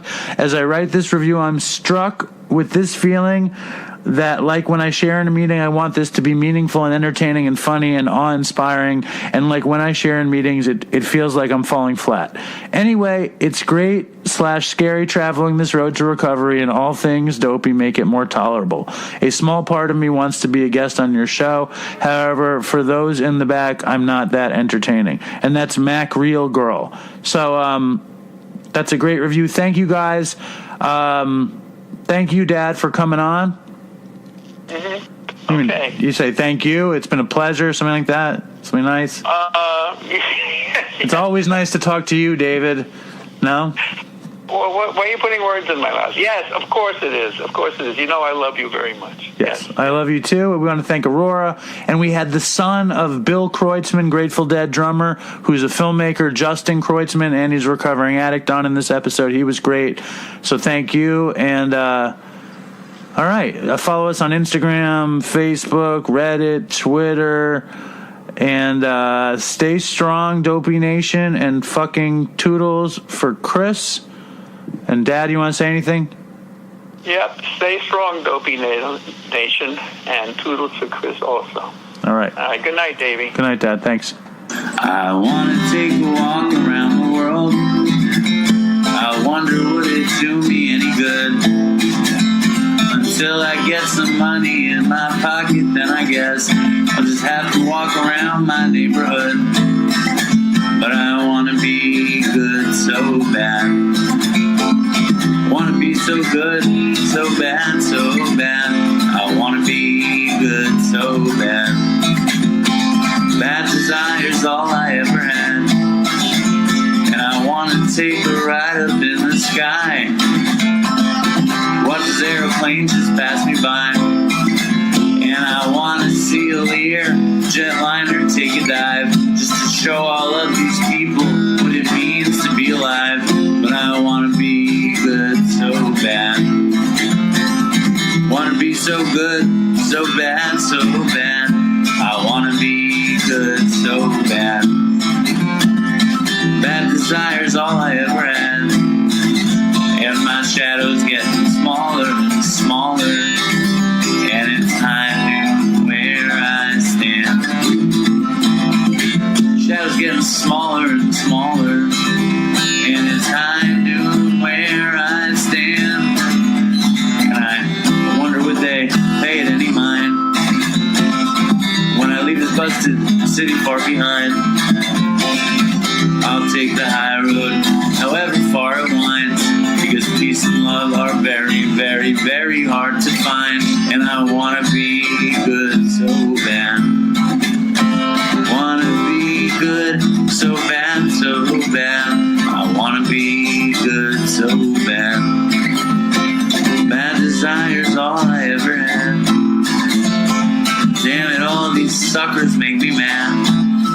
And it's all I ever had. And it's all I ever had. And these suckers make me mad, and I want to call my dad, and it's all I ever had. It's